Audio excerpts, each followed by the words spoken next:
On December 11, 2024, Afghanistan's Minister for Refugees was tragically killed in a suicide bombing in Kabul, an attack that has sent shockwaves through the country and raised significant concerns about the ongoing instability and violence plaguing Afghanistan. The bombing, which also claimed the lives of 6 other individuals, occurred within the Ministry of Refugees and Repatriation building, a key government office in the Afghan capital.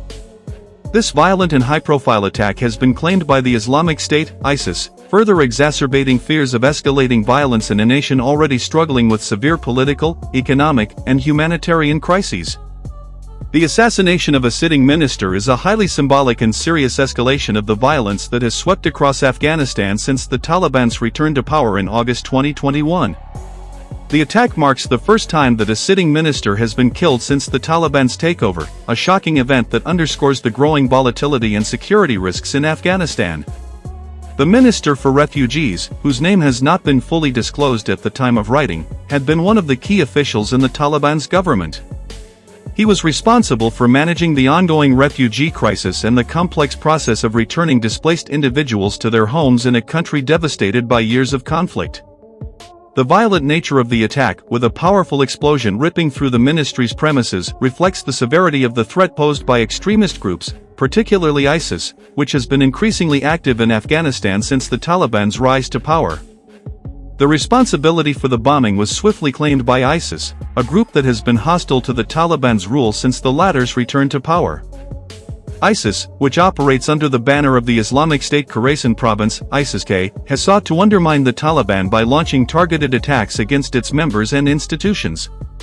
The group's ideological opposition to the Taliban, as well as its ambitions to control territory and assert its own vision of an Islamic State, has led to a series of deadly attacks across Afghanistan.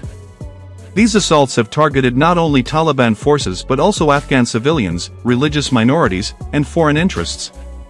The bombing of a high-ranking government official marks a disturbing intensification of ISIS-K's campaign against the Taliban. The attack also carries profound political implications.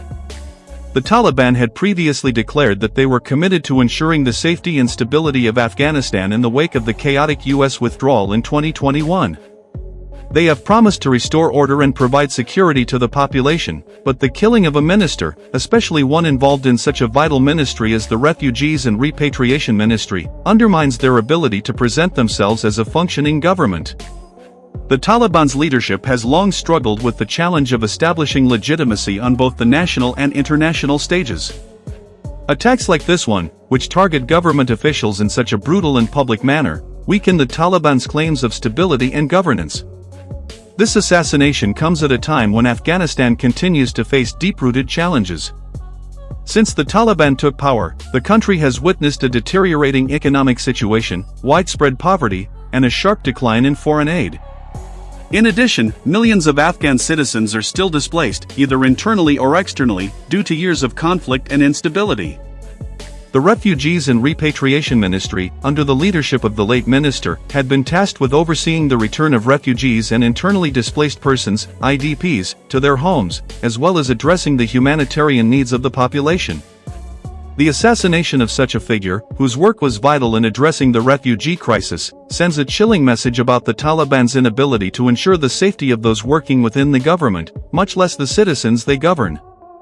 This attack also highlights the significant and ongoing threat posed by ISIS-K, which has increasingly targeted both the Taliban and those it perceives as collaborators.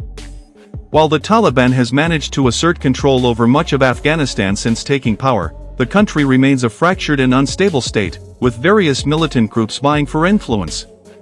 ISIS-K's claim to responsibility for the bombing is just one example of how the group continues to challenge the Taliban's authority, conducting high-profile attacks aimed at undermining their governance and further destabilizing the country. The death of the Minister for Refugees adds to the mounting toll of violence that has claimed the lives of several other prominent figures and members of the Taliban regime since the group's resurgence. In the wake of the bombing, the Taliban government has condemned the attack and promised to track down those responsible. However, the ability of the Taliban to secure Afghanistan remains in question, especially given the ongoing threat from ISIS-K. This attack serves as a grim reminder of the deep divisions within Afghanistan's political and militant landscape.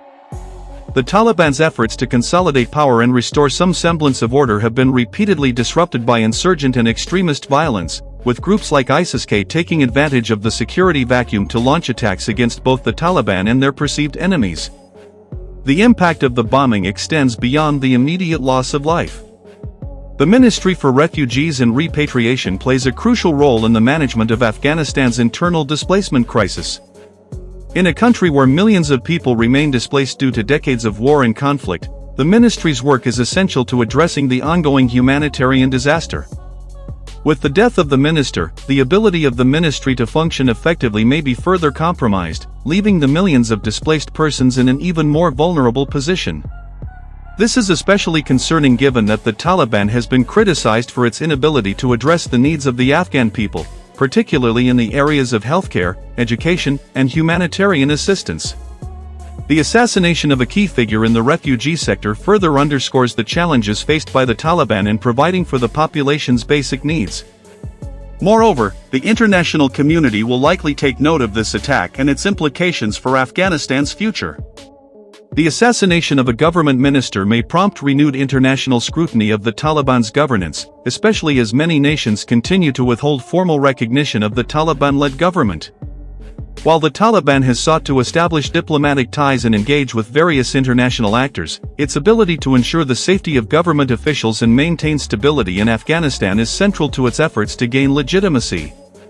As long as such violent attacks persist, it will be increasingly difficult for the Taliban to make progress on these fronts. The ongoing security challenges facing Afghanistan, and the rise of ISIS-K as a formidable threat, underscore the difficulties the Taliban faces in securing the country and maintaining order. While the group has succeeded in regaining control of much of Afghanistan, the assassination of the Minister for Refugees shows how fragile that control is. The Taliban will likely face continued resistance.